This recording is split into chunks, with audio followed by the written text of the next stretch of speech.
Ya, puji Tuhan.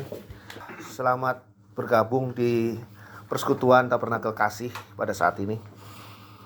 Dan selamat datang juga buat Bapak Ibu yang baru pertama kali mungkin. Ya, kita perhatikan firman Tuhan sebentar ini. Saya mengajak kita membuka Filipi 4. Ayat yang keempat mengatakan begini. Bersukacitalah senantiasa dalam Tuhan. Sekali lagi kukatakan bersukacitalah. Di dalam kehidupan kita ini banyak hal yang membuat kita tidak bisa bersukacita. Mungkin ada sakit penyakit yang sudah lama kita derita. Baik yang kita sadari mungkin yang tidak kita sadari juga. Dan itu semua membuat kita sulit untuk bersukacita. Tapi firman Tuhan katakan bersukacitalah senantiasa. Mungkin juga kita ada masalah keuangan. Masalah keuangan, kebutuhan di dalam rumah tangga, dalam keluarga begitu banyak. Keuangannya gak cukup dan itu semua menjadi satu beban yang sulit membuat kita bersukacita. Tapi sekali lagi, firman Tuhan katakan bersukacitalah senantiasa dalam Tuhan. Mungkin juga ada masalah rumah tangga yang jadi beban pikiran, yang jadi beban dalam kehidupan kita, yang sulit sekali untuk membuat kita bisa bersukacita. Tapi firman Tuhan katakan bersukacitalah senantiasa dalam Tuhan. Bahkan diulangi dalam satu ayat ini, sekali lagi kukatakan bersukacitalah. Ternyata sukacita di dalam Tuhan itu merupakan satu kekuatan tersendiri bagi kita.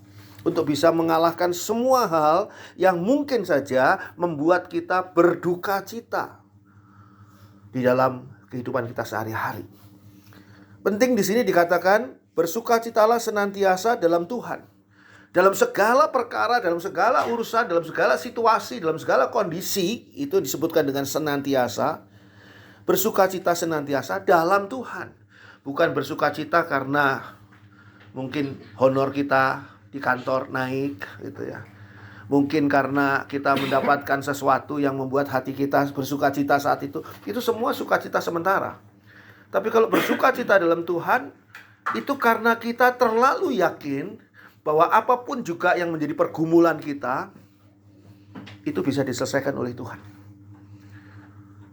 Apapun yang menjadi masalah kita jauh lebih kecil dibandingkan dengan kuasa Tuhan. Itu dulu. Di dalam hati kita harus ada keyakinan bahwa Tuhan yang kita sembah adalah Tuhan yang jauh lebih besar dibandingkan dengan segala macam pergumulan, masalah, dan beban dalam hidup kita. Sehingga kita bisa bersukacita. Bersukacita di dalam Tuhan berarti bersukacita karena kita punya Tuhan yang selalu menjadi solusi, yang selalu menjadi jalan keluar, menjadi jawaban buat semua masalah kita. Kita berkemenangan. Ada sukacita yang luar biasa. Ketika Daud melawan Goliat, Daud maju melawan Goliat yang betul-betul fantastis. Dari tinggi badannya saja mungkin Goliat tuh 2,5 atau 3 kalinya Daud. Belum lagi dengan peralatan perang yang dipakai oleh Goliat. Peralatan perang yang begitu lengkap dan pengalaman perangnya Goliat. Tapi Daud maju dengan hati penuh dengan semangat yang dasarnya adalah karena dia maju dengan kuasa Tuhan. Kalau kita maju dengan kuasa Tuhan, kita berhadapan dengan masalah kita dengan kuasa Tuhan, maka tidak ada stres yang membebani hati kita. Sehingga kita bisa bersukacita. Tidak ada stres. Kita bisa menikmati. Kita bisa menikmati. Nah, sekaranglah saatnya kita akan saksikan dan alami mujizat Tuhan, pertolongan Tuhan, kuasa Tuhan di dalam persoalan yang sedang kita hadapi. Sehingga dikatakan sekali lagi Filipi 4 ayat 4, gampang diingat, Filipi 4 ayat 4. Bersukacitalah senantiasa dalam Tuhan. Sekali lagi kukatakan bersukacitalah. Lalu ayat 5 dikatakan di sini, hendaklah kebaikan hatimu diketahui semua orang. Tuhan sudah dekat. Tentang Tuhan sudah dekat ini merupakan berita yang selalu memang pada hari-hari ini, pada waktu kita ada ini sebagai jemaat akhir zaman, selalu diingatkan Tuhan sudah sebentar lagi akan datang. Sehingga dikatakan waktu kita untuk berbuat kebaikan, untuk menjalankan perintah Tuhan, di mana Tuhan nanti akan meminta pertanggungjawaban dari kita, itu sudah tidak banyak lagi. Sehingga hendaklah kebaikan hatimu diketahui semua orang, bukan hanya diketahui orang-orang Kristen saja. Bukan hanya diketahui oleh kawan-kawan dekat kita, tapi oleh semua orang. Artinya apa? Kebaikan hati ini harus menjadi perilaku kita. Sebab diingatkan Tuhan sudah dekat. Waktunya tidak lama lagi. Kita punya sisa waktu untuk menunjukkan bahwa kita itu adalah orang-orang yang sudah diubahkan oleh Tuhan. Karena Tuhan yang berkuasa atas hidup kita. Sehingga kita tidak lagi dikuasai oleh stres dan beban dalam hidup kita. Yaitu dengan kita bisa bersuka cita dan kita bisa berbuat kebaikan. Perbuatan kebaikan ini adalah karena Tuhan sudah terlebih dahulu berbuat baik kepada kita. Kita mengasihi bukan karena kita memang punya sifat mengasihi. Karakter kita baik, bukan. Tapi karena kita sudah menerima kasih-Nya Allah melalui Tuhan Yesus Kristus ketika kita ditebus oleh Tuhan Yesus. Sehingga kita betul-betul tidak punya beban apa-apa lagi. Tidak ada neraka yang sedang menanti kita. Tidak ada penghukuman yang sedang menanti kita kelak kemudian hari. Yang ada adalah surga yang sudah dijanjikan oleh Tuhan Yesus. Sehingga kita patut bersuka cita senantiasa. Dan kita patut untuk berbuat kebaikan kepada semua orang. Lalu dikatakan juga di sini, di dalam apa yang kita tadi sudah baca, sudah lihat, diawali dengan sukacita dan kebaikan hati. Pada ayat 6 dikatakan begini. Janganlah hendaknya kamu khawatir tentang apapun juga. Tetapi nyatakanlah dalam segala hal keinginanmu kepada Allah. Dalam doa dan permohonan dengan ucapan syukur. Janganlah hendaknya kamu khawatir tentang apapun juga. Terlalu banyak hal yang kita khawatirkan. Ketika anak-anak masih kecil, ya mungkin masih SD, kita mungkin bisa aja khawatir gimana nanti anak-anak SMP. SMP mau di mana nih? Berapa lagi biayanya? Belum lagi SMA nanti. Lalu perguruan tinggi, apa bisa mampu? Sebab kan kita tambah lama tambah tua. Tambah lama tambah tua, tenaga kita, kesempatan kita semakin sedikit. Sementara biaya hidup dari anak-anak saja makin besar. Belum urusan lain. Kekhawatiran itu bisa datang. Kekhawatiran ini bisa datang dari apa saja. Bahkan orang-orang mungkin menawarkan macam-macam hal, tujuannya sih baik. Menawarkan vitamin, menawarkan mungkin saran-saran, menawarkan asuransi dan sebagainya, tujuannya mungkin baik.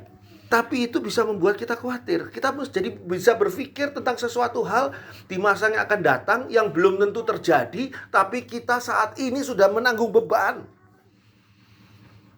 Gimana kalau kamu sekarang anakmu masih kecil gini, lalu tiba-tiba terjadi kecelakaan, lalu kamu meninggal dunia. Wah, kita ditakut-takuti oleh segala macam cerita. Hidup yang normal saja sudah bisa khawatir macam-macam. Apalagi kalau ditambah dengan hal-hal yang menakutkan. Belum lagi kalau kita baca di sosial media dan sebagainya. Ada orang cara menipu gini, ada orang cara menipu gini, ada penyakit yang seperti ini, ada situasi yang begini, mau pemilihan umum akan terjadi begini. Kekhawatirannya bisa komplit. Tuhan bilang, janganlah hendaknya kamu khawatir tentang apapun juga. Jadi kekhawatiran itu, kalau saya bisa membaca ayat ini ya, ayat ini ayat firman Tuhan. Janganlah hendaknya kamu khawatir tentang apapun juga. Artinya apa? Kalau kita khawatir, kita tuh sudah tidak menjalankan firman Tuhan. Kalau firman Tuhan bilang jangan mencuri, lalu kita mencuri, artinya apa? Mencuri itu adalah melawan firman Tuhan, tidak menjalankan firman Tuhan. Kalau dikatakan di sini jangan khawatir, tapi kita tetap khawatir, artinya apa? Kita tidak menjalankan firman Tuhan. Baca firman Tuhan, baca, ngerti, tapi tidak ada gunanya kalau kita tidak menjalankannya. Tuhan mengatakan janganlah hendaknya kamu khawatir tentang apapun juga ini bukan tanpa alasan. Tuhan mau membebaskan kita dari beban-beban yang tidak seharusnya kita pikul. Karena kita punya Tuhan Yesus yang adalah juru selamat kita, solusi bagi segala masalah dan persoalan kita. Mungkin ada yang mengatakan bahwa enggak Pak, di waktu-waktu yang lalu saya seringkali berdoa tapi tidak dijawab oleh Tuhan. Seringkali saya meminta tapi tidak dijawab oleh Tuhan. Tuhan Yesus tidak bisa menjadi jawaban buat masalah yang sedang saya hadapi. Nanti dulu. Mungkin cara kita di dalam menghadapi, menyelesaikan masalah ini itu tidak benar. Cara yang tidak benar. Saya ambil contoh. Kalau kita membeli ya, karena punya kemampuan uang, kita membeli handphone yang keluaran terbaru, yang tercanggih. Handphone ini mengatakan, saya ambil contoh saja, handphone ini bisa untuk mengambil foto pemandangan atau orang dan sebagainya, sangat indah hasilnya. Tapi ketika kita beli kok nggak bisa. Kenapa kok nggak bisa? Lalu kita ngomong ini handphone bohong yang jual ini, katanya bilang bisa ngambil foto, dan buktinya nggak bisa. Mungkin karena kita tidak tahu caranya bagaimana mengoperasikan handphone yang canggih tadi untuk mengambil foto. Jadi kita jangan salahkan handphonenya, tapi kita yang harus belajar. Kadang-kadang ya, kita merasa sudah tahu tentang Tuhan. Kita sudah tahu tentang bagaimana caranya hidup di dalam firman Tuhan. Tapi sebetulnya kita belum tahu. Kita perlu belajar. Dunia ini membawa kita untuk berada di dalam situasi yang bertentangan dengan firman Tuhan. Semuanya bertentangan dengan firman Tuhan. Kadang-kadang dunia menyuruh kita untuk mengambil jalan instan, jalan cepat, jalan pintas, yang ternyata di dalamnya ada unsur dosa, ada unsur yang bertentangan dengan firman Tuhan. Lalu bagaimana kita mau diberkati Tuhan kalau kita hidupnya tidak sesuai dengan firman Tuhan? Sehingga saya perlu katakan di sini, kita memang patut khawatir atas hidup kita kalau kita tidak bertobat. Kalau kita tetap di dalam dosa, kita perlu khawatir. Karena berarti apa? Tidak ada yang menjamin kehidupan kita. Dosa kita sudah diampuni oleh Tuhan, sudah. Tapi kita tetap hidup dalam dosa. Ya, tidak ada yang menjamin kita. Ada jemaat online ya, bukan jemaat yang di sini. Jemaat online yang seringkali konseling kepada saya lewat WA. Dan dia sekarang sedang tidak nyadar tentang apa yang namanya dosa. Saya bilang kalau kamu tidak sadar dengan dosamu, bagaimana kamu bisa menyesal dan bertobat? Sadar aja tidak. Nah sekarang saya beritahu, berdasarkan firman Tuhan, apa yang kamu lakukan adalah dosa. Dan dosa itu yang menghalangi berkat. Berkat Tuhan tidak akan turun atas kamu. Jadi bukannya Tuhan tidak mau memberikan, tapi karena dosa masih menghalangi. Dan dosa itu dipeluk terus. Dosa itu dipegangi terus. Kadang-kadang dosa itu sangat manis, sangat indah. Makanya disebutkan di Alkitab, dosa pertama Adam dan Hawa digambarkan seperti buah. Kalau buah itu kan sesuatu yang menyenangkan. Dosa pertama bukan seperti sesuatu siksaan, bukan, tetapi sesuatu yang menyenangkan. Karena memang semua dosa itu nikmat bagi orang yang menggemarinya. Tapi kalau kita tidak bertobat, ya memang kita patut khawatir. Ketika kita mau sungguh-sungguh hidup dalam Tuhan, firman Tuhan ini berbicara, janganlah hendaknya kamu khawatir tentang apapun juga, tetapi, nah ini solusinya, nyatakanlah dalam segala hal keinginanmu kepada Allah. Kita perlu menyatakan keinginan kita kepada Allah. Menyatakan keinginan kita kepada Allah, ini menunjukkan bahwa kita beriman kepada Allah. Bahwa kita percaya kepada Allah, bahwa kita mengandalkan Allah. Kita punya persoalan dalam hidup kita. Itu kan tidak terus kita curhat kepada semua orang. Ketemu tukang becak curhat, ketemu tukang sampah curhat kita tuh. Enggak kan? Kita tidak curhat kepada semua orang. Karena apa? Karena kita tidak bisa mengandalkan dia. Misalnya masalah kita sederhana, sakit di perut kita. Ya kita curhatnya nanti ke dokter. Dokter, saya nggak enak di lambung saya. Nah ini orang tepat. Kalau mau curhat kepada sembarang orang, ya tidak dapat jawaban. Karena apa? Karena memang orang-orang itu juga mengatakan, ya saya mana tahu. Saya bukan dokter. Nah sekarang Allah menyatakan dalam firman-Nya bahwa nyatakanlah dalam segala hal keinginanmu kepada Allah. Karena Allah mempunyai jawaban untuk semua masalah dan persoalan yang kita hadapi. Caranya bagaimana? Dalam doa dan permohonan dengan ucapan syukur. Makanya kalau kita doa didampingi dengan omelan kita, keluhan kita, kita ngomel, apalagi ngomel kepada Allah, bersungut-sungut istilah di Alkitab. Kita ngomel, kita merasa tidak enak, tidak baik, kita protes dan sebagainya. Tentu doa kita akan terhalang oleh omelan-omelan kita. Sehingga dikatakan di sini, doa dan permohonan dengan ucapan syukur. Bahwa kita boleh berdoa kepada Allah saja itu sudah suatu hal yang patut kita ucapkan syukur. Orang lain tidak dikasih, ya istilahnya privilege, kesempatan baik untuk berdoa kepada Allah. Saya ingatkan, kita itu cuma debu tanah yang diinjak-injak. Sedangkan Allah adalah yang menciptakan segala sesuatu. Jadi perbedaan kita dengan Allah itu terlalu jauh. Sekarang Allah mengulurkan tangan, berdoalah kepadaku dengan permohonan dan ucapan syukur. Itu suatu hal yang sangat-sangat menguntungkan kita. Jadi belum apa-apa kita sudah mengatakan, Tuhan terima kasih saya boleh berdoa. Berdoa ini dengan rasa percaya kepada Tuhan bahwa Engkau mendengar. Allah tidak bisa kita lihat, tapi Allah ada. Dan buktinya Allah ada, dan buktinya bahwa Allah mau mendengar doa kita karena Dia menyuruh. Bukan kata hamba Tuhan atau kata siapa, bukan. Tapi Allah sendiri di dalam firman Tuhan mengatakan, nyatakanlah dalam segala hal keinginanmu kepada Allah dalam doa dan permohonan dengan ucapan syukur.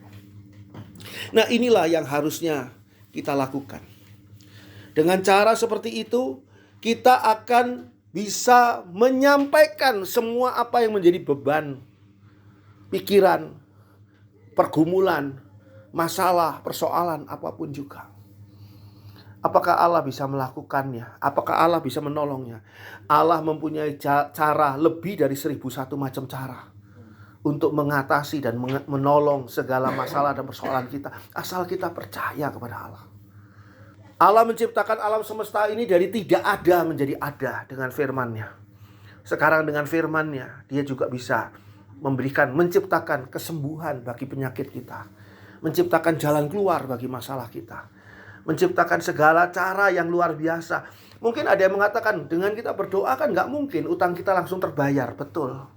Mungkin tidak langsung terbayar. Tapi Allah memproses kita, menaruh kita, meletakkan kita, mendorong kita untuk melalui jalan ini, melalui cara ini, kenal dengan orang ini dan sebagainya, sehingga akhirnya utang tadi bisa dibayar. Dan itu adalah cara Allah yang unik, yang ajaib, yang tidak terfikirkan oleh kita. Allah seringkali tidak memakai cara-cara yang biasa kita pakai. Allah memakai cara-cara yang luar biasa. Ketika Tuhan Yesus berhadapan dengan orang yang buta, apa yang dilakukan oleh Tuhan Yesus bukan operasi mata, bukan kasih obat tetes mata, tapi Tuhan Yesus meludah ke tanah dan mengaduk tanah itu dengan ludahnya. Lalu tanah yang menjadi lumpur itu ditaruh di kedua mata orang buta yang sejak lahir buta ini. Dan Tuhan Yesus katakan, basuh dirimu, kolam Siloam. Dan kenapa mesti kolam Siloam? Apa di sana ada obat mata? Apa kolam itu isinya air itu adalah air obat mata semua? Bukan, itu kolam biasa. Tanahnya tanah biasa. Kenapa ini mesti dilakukan? Ini adalah proses yang Tuhan suruh kepada orang buta ini. Ketika dia selesai membasuh, maka tiba-tiba dia bisa melihat satu hal yang tidak pernah dia alami dari sejak dia lahir. Tiba-tiba dia bisa melihat. Prosesnya seperti apa? Kita nggak tahu. Sementara orang buta sejak lahir itu bisa-bisa kornea matanya saja sudah nggak ada. Jadi tidak ada jalan keluar, buntu sama sekali. Tapi Tuhan Yesus bisa memberikan jalan keluar itu. Mungkin cerita orang buta ini terjadi 2000 tahun yang lalu. Dan masalahnya mungkin berbeda dengan masalah kita. Masalahnya nggak sama, tahunnya nggak sama, masanya nggak sama, oke. Tapi Tuhan Yesusnya sama. Kita pegang Tuhan Yesusnya sama. Tuhan Yesus yang dulu menyembuhkan orang buta itu mampu untuk memberikan jalan keluar bagi saya pada hari ini. Asal saya mau percaya sungguh-sungguh pada Tuhan Yesus. Dan membiarkan Tuhan Yesus melakukan apa yang menurut pandangan Tuhan Yesus itu baik. Biarlah itu terjadi padaku. Dan lihatlah nanti, mujizat Tuhan terjadi dengan luar biasa. Lalu ayat 7. Damai sejahtera Allah yang melampaui segala akal. Filipi 4 ayat 7. Damai sejahtera Allah yang melampaui segala akal akan memelihara hati dan pikiranmu dalam Kristus Yesus. Orang yang selalu bersuka cita karena Tuhan, orang yang selalu berbuat kebaikan karena Tuhan, orang yang menyerahkan kekhawatirannya kepada Tuhan, ayat 7 katakan akan punya damai sejahtera Allah. Damai sejahtera Allah yang melampaui segala akal. Artinya apa? Seringkali tidak masuk akal damai sejahtera ini. Akan memelihara hati, perasaan, dan pikiranmu dalam Kristus Yesus. Ini orang kaya juga belum tentu punya yang namanya damai sejahtera. Damai sejahtera ini yang memiliki hanyalah mereka yang benar-benar memiliki Tuhan Yesus dalam hidupnya. Dan melampaui segala akal artinya di luar logika manusia. Kadang-kadang kita sedang berhadapan dengan masalah yang lain lagi, yang baru mungkin. Harusnya masalah ini bikin sedih kita, bikin kita muram, bikin kita pengen marah-marah, bikin kita ingin berontak dan sebagainya. Tapi kok enggak ya? Kenapa ya kok di dalam hati saya ada damai sejahtera? Ini enggak masuk akal. Tapi berarti apa? Allah sudah mengubahkan situasi yang ada di dalam hati kita menjadi satu ciptaan yang baru di dalam Tuhan Yesus. Karena apa? Karena disitulah kita boleh merasakan kemenangan yang datangnya dari Tuhan Yesus. Damai sejahtera Allah yang melampaui segala akal akan memelihara hati dan pikiran kita. Ini berarti untuk waktu selanjutnya, hidup kita selanjutnya, kita jalani dengan damai sejahtera. Bukan dengan kekhawatiran, dengan ketakutan, bukan dengan segala kondisi yang membuat kita putus asa, membuat kita merasa tidak berdaya, membuat kita merasa lemah, membuat kita merasa kalah. Tidak, tapi kita jalani dengan damai sejahtera yang datang dari Allah. Saya percaya firman Tuhan ini menjamah hati kita semua dan memberi kekuatan baru. Satu dimensi yang baru, bahwa Allah di dalam Tuhan Yesus Kristus mampu memberi jawaban bagi kita semua. Puji Tuhan. Amin.